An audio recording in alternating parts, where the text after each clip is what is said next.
उधर बॉर्डर की तरफ बढ़ रहा यूक्रेन का सैन्य दस्ता, नेटो की कैसे बढ़ी ताकत, रूस के डेप्यूटी विदेश मंत्री ने संयुक्त राष्ट्र से क्या कहा और पोलैंड में किसने उतारे 8 F-15 फाइटर जेट्स। युद्ध की तरफ बढ़ रहे रूस, यूक्रेन से जुड़ी खबरों के लिए देखिए टॉप 9 विश्व युद्ध तय। यूक्रेन के शहर खार्किव में यूक्रेनियन मिलिट्री का बड़ा दस्ता मूवमेंट करता नजर आया है। हथियारों से लैस सैनिक, टैंक और मिलिट्री व्हीकल खार्किव में सड़क पर दिखे हैं। तनाव के बीच यूक्रेन की भी युद्धक तैयारियां पुख्ता दिख रही हैं। युद्ध की आशंकाओं के बीच बेलगोर में रूसी सेना का बड़ा दस्ता यूक्रेन की तरफ बढ़ता नजर आया। बेलगोर से यूक्रेन बॉर्डर मात्र 40 किलोमीटर दूर है।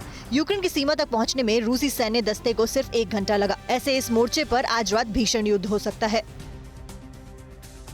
यूक्रेन पर हर तरफ से भीषण हमला करने के लिए रूसी सेना लगातार तैयारियों में जुटी है। रूस सेना ने बड़े पैमाने पर बेलारूस के साथ मिलकर ज्वाइंट ड्रिल की है। इस साझा युद्धाभ्यास से यूक्रेन की टेंशन और बढ़ गई है। पूरी दुनिया को आशंका है कि महज कुछ घंटों में रूस यूक्रेन पर बड़ा अटैक कर सकता है।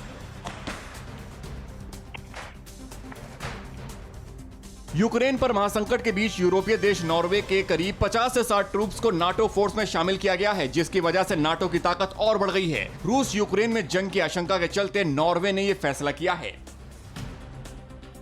युद्ध की चिंताओं के बीच रूस ने एक बार फिर दावा किया है कि वो यूक्रेन पर कोई हमला नहीं करेगा। रूसी डिप्टी विदेश मंत्री ने संयुक्त राष्ट्र से कहा है कि रूस के यूक्रेन पर आक्रमण का कोई कारण नहीं है। इससे पहले संयुक्त राष्ट्र के महासचिव ने दोनों देशों के बीच जारी तनाव पर गहरी चिंता जाहिर की थी।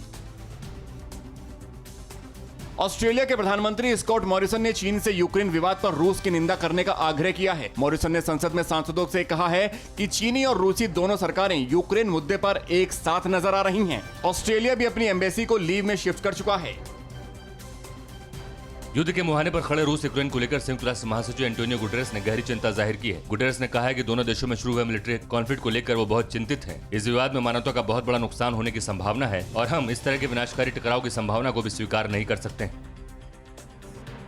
पोलैंड के लास्क में नाटो एयर पुलिसिंग मिशन के तहत 8 AF-15 फाइटर जेट्स एयरबेस पर लैंड हुए हैं। अमेरिका पहले ही पोलैंड में अपने मिलिट्री इक्विपमेंट्स भेज चुका है। अमेरिका ने अपने नागरिकों के लिए पोलैंड में एक सेंटर भी खोला है।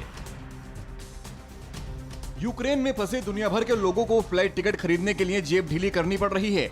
एक भारतीय छात्र ने दावा किया है कि यूक्रेन से 20,000 रुपए की फ्लाइट टिकट के लिए 90,000 रुपए खर्च करने पड़े। फिक्र आपकी, सोमवार से शुक्रवार रात 9 बजे सिर्फ TV9 भारतवर्ष पर।